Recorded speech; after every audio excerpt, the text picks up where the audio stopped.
Our next speaker today is Dale Decker. Dale is Regional Director 2, past area governor for his area. He's also the chairman of the Sir Manual Subcommittee. We've been working on his topic here for the last 6 months due to the declining numbers in branches and the need for officers. And we just had a board meeting that approved what he's going to be talking about. So without further ado, here is Dale. I thought for a minute you were going to take the bang out of my presentation there, Rick. I stopped in time. I stopped and I was going to cut you off in a minute, to tell you the truth.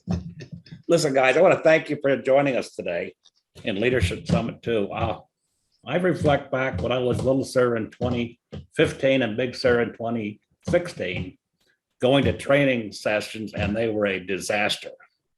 We put all of these different people in one room next to each other, and we're talking Little Sir, and a guy next to me is talking secretary, and a guy over there is talking something else. You couldn't understand anything going on. So when Lee Boy brought out and developed Leadership Summit 1 it was the best thing that we ever did. And I'm hoping that we're going to continue this way. And I look at it too as it's a menu of items. You don't have to listen and join in on every one. You listen and join in on the ones that you want. Secondly, I want to add that I got a lot of messages this last week or two about poor attendance at this summit meeting in the 50s and 60s and all.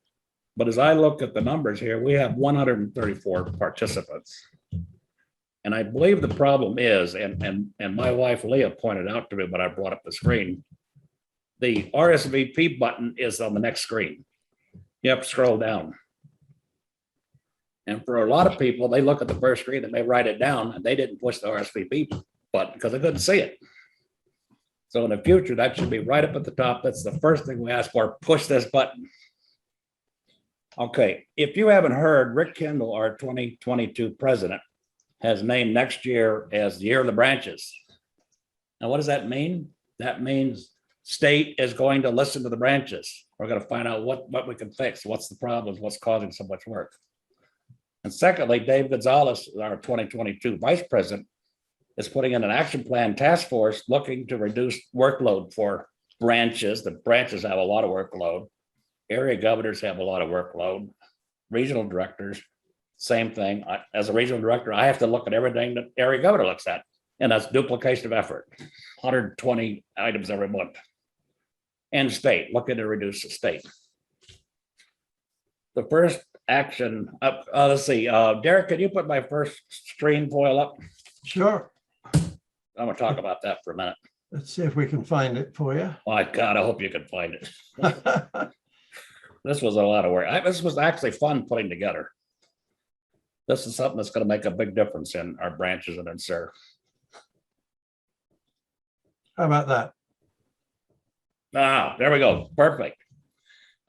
This is one of the first action plan items that's come up working with Dave Gonzalez and the team. And Andy is on that team. And when he said, we are looking to go back to our roots, I cheered. You couldn't hear me, my microphone was off. But that's what we need to do. There's just too much bureaucracy in SIR today. So he is on the action plan task force along with another excuse me, a bunch of other members. All right, slide 2. I'll play a little word game with you guys. Imagine for a minute you're a Big Sir, and I know some of you are Big Sirs, but just imagine you're a Big Sir. You have a great branch, you have great members, lots of camaraderie, brotherhood, and friendship. You are in an elite group of 16. Now, what does that mean to you? Elite group of 6, because you got a great branch? Next foil, Eric. So what's the problem? Policy 31 says a BC consists of 6 officers and 2 to 6 directors. And you can see that there's listed right there, the positions and all. But I still don't see the problem. Do you? You guys see the problem? Next page. Next screen, I'm sorry. Remember, you're an elite group of 16. Your branch and 15 others have 50 members or less. 50 members. But one of the other 15 branches has 26 members. And these are facts. 2 others have 33 and 36. As a big sir, your hands are tied. What are you gonna do? You're gonna have 6 officers, up to 6 directors at a branch with 26 members? Why not just make everybody an officer, right? Next slide. But you are big sir, you are a leader. You improvise, you manage, your branch must survive. And I like this phrase, damn the torpedoes, full speed ahead. And that's used to dismiss the risk. Damn the torpedo, do it, take care of it, you're in charge, your branch will survive. And let me see if I added some stuff here. A leader does what's necessary to survive. And with that in mind, is Lee Lamp in attendance today? He was. Is he not now? Let's have a look. Well, he can speak up. Lee, are you there? Yes, he is. He's there. Thank you, Lee. I really was, Yes. I really enjoyed what you said today, and I want to recognize you for what you're doing in your branch 129. You have, if I've got it correct, off the state stuff, 128 members. And you are not only the big sir, but the bulletin editor and the little sir. Is that correct? That's correct. So you Also haven't- the golf chair. Now the golf chairman. Well, see, I don't play golf, so I missed that one. But you're doing a lot of jobs, and you've done that for big sir for what, 4 years now? I'm going into my 4th year. 4th year. His actions epitomize what a branch leader should be. He has a passion, and I could tell by talking to him and listening to him. He has a passion for sir. He's doing everything possible to get his branch to survive. And I want to thank you for that, Lee. Okay, next screen.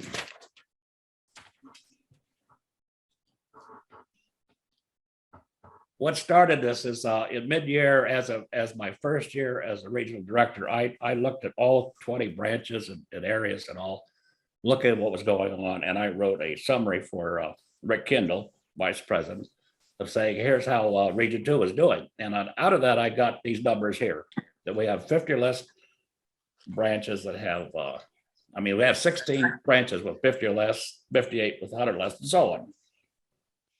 But if you note, 58 branches have 100 or less members, 36 with less than 5. You can't operate much anything with, you got 75 members, especially when you want 12 officers. Because see, don't forget, policy 31 takes 12 members, up to 12 members for a BC. That's a large percentage for branch members. Next screen. And remember this, and Lee Lamp epitomizes what it says right here. It's not the size of the BC matters, but the leadership abilities of the big sir and other members to provide guidance and mentoring to ensure the success of a branch. One of the right people can take care of the whole thing. And the more you have, the better you're going to do. Next foil.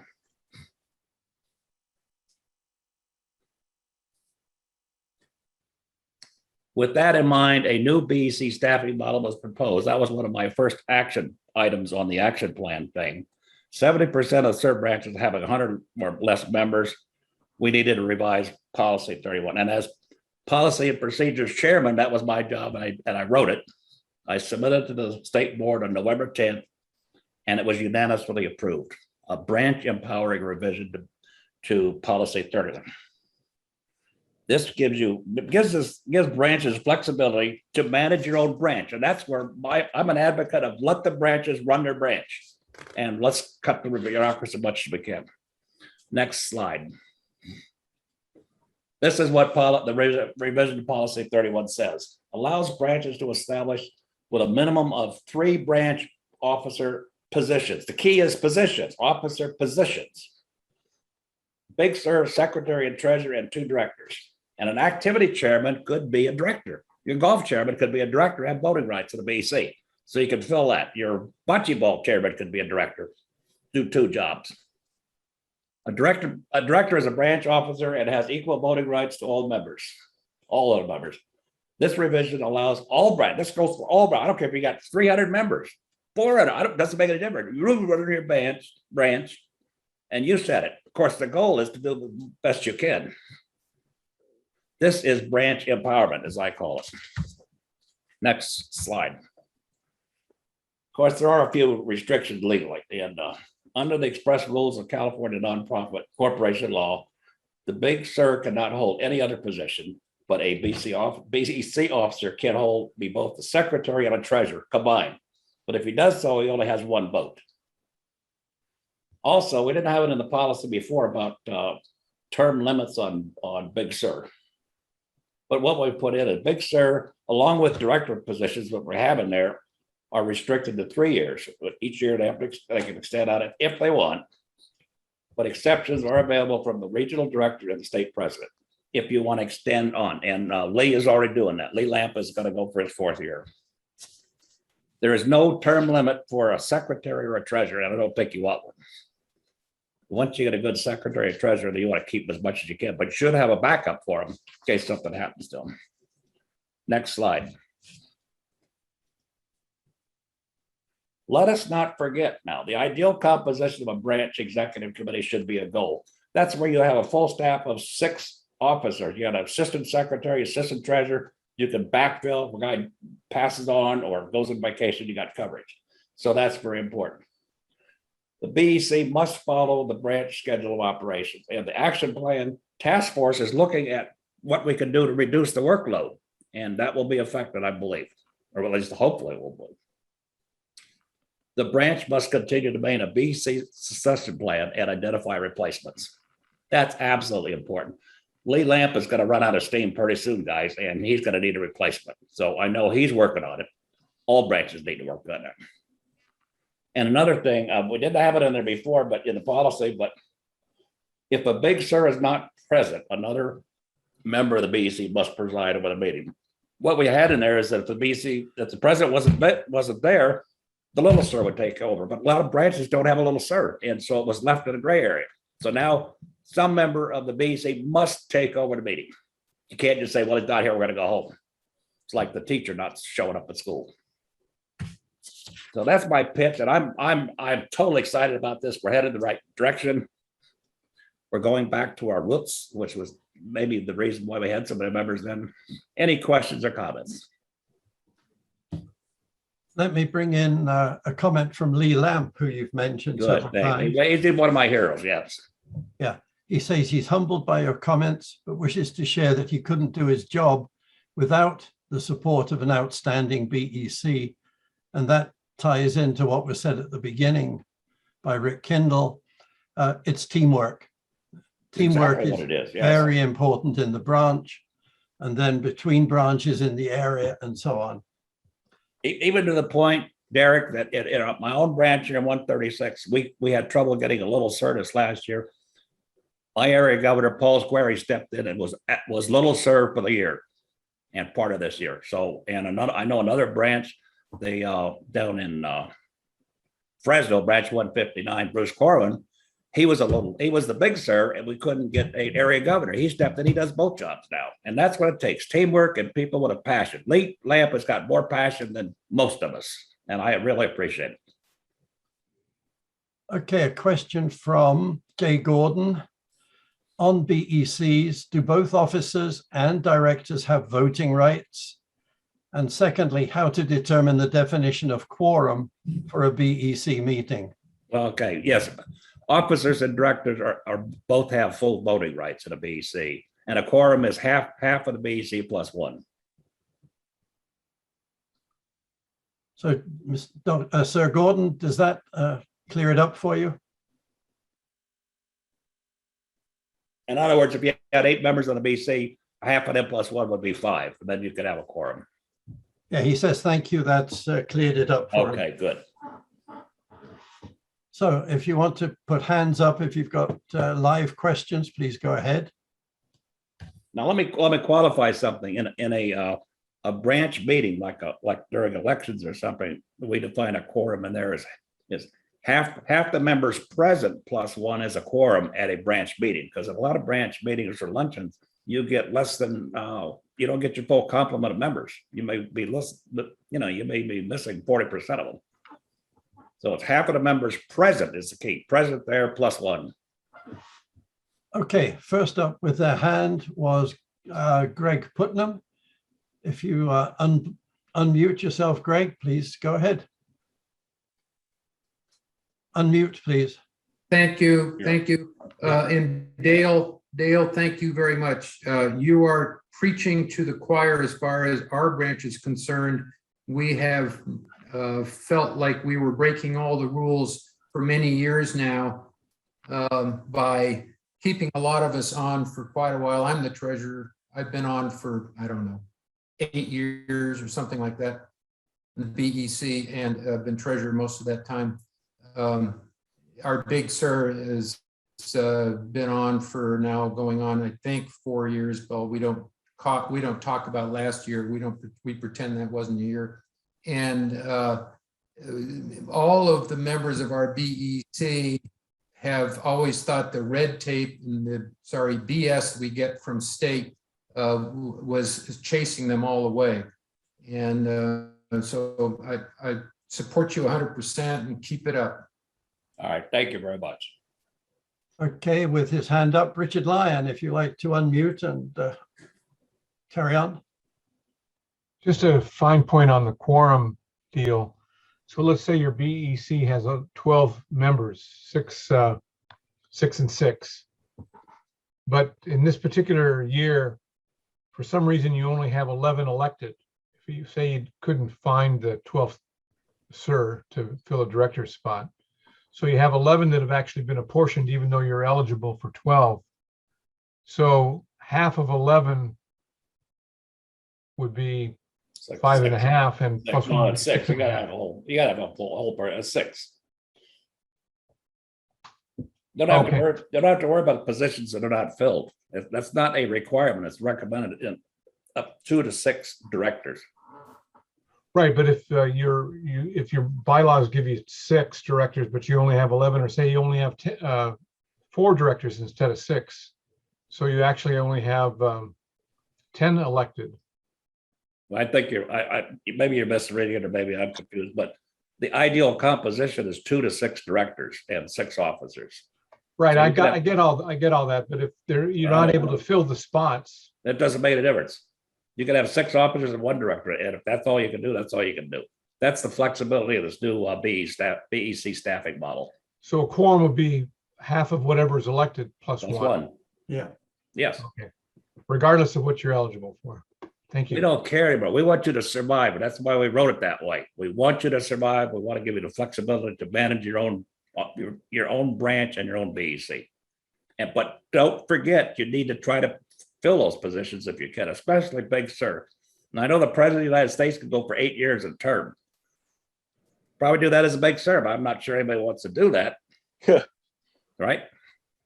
I think Lee Lamb would probably do it. I would do it if I was still there, if it meant keeping the branch alive and surviving. You don't want to step down. That's number 1 priority. And if you have to go for another year, go for another year. So what? Keep your branch surviving and hopefully bring in new members. Okay, next question with hand up, Dean Steichen, please. Dale, is it still a rule that the officers and directors need to be elected each year, even though they're continuing on? Yes, absolutely. That has not been changed. Okay, It's only in the case when they reach their term limit, they have to get an exception from the regional director or the president, except for secretaries and treasurers. And Dale, I guess that also means the election should be recorded in the minutes. Yeah, absolutely. We do that every year. What, in August when we do the branch elections? Okay, that's all who've had their hands up so Okay, far. good. Anybody Gentlemen, I else? hope you enjoyed this first thing the action plan has done to help your branch. It was very important for me to get that through. Oh, Mark is asking, what is a Sir CAO? Dean, you might like to explain your role. CEO, Chief Operating Officer. Chief Administrative Officer. There you go. I have responsibility for the SIR websites, the branch websites that we support, the SIR newsletter, SIR happenings. We coordinate with Dale on policy to make sure that we got the policy procedure manual up to date, and all of the other things that are done administratively to keep this organization going. Thank you, Dean. Anybody else want to raise their hand, ask another question? I think you're off the hook then, Dale. Oh, thank you. I can work on the next one, which is reducing the workload. Yeah. That's a big one. Great job, Dale. We've got about an hour to go. You've all been sitting down probably for more than an hour. I'd suggest maybe we take a 5-minute break while I fight off the flies. And I'll bring you back with a song here in about 5 minutes. So take a break here. If you got to get a cup of coffee or visit the restroom.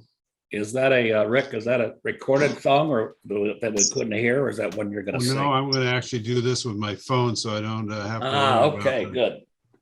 I got it all queued up, Dale. All right, good. And we're recording again. Our panel, I guess we'll first probably have a presentation by each one, and then we'll have a discussion between them, and then we'll be open for questions. It seemed like, based on our previous presentations, this seems to be the topic of interest. Leading off is our state president, Stu Williams from Branch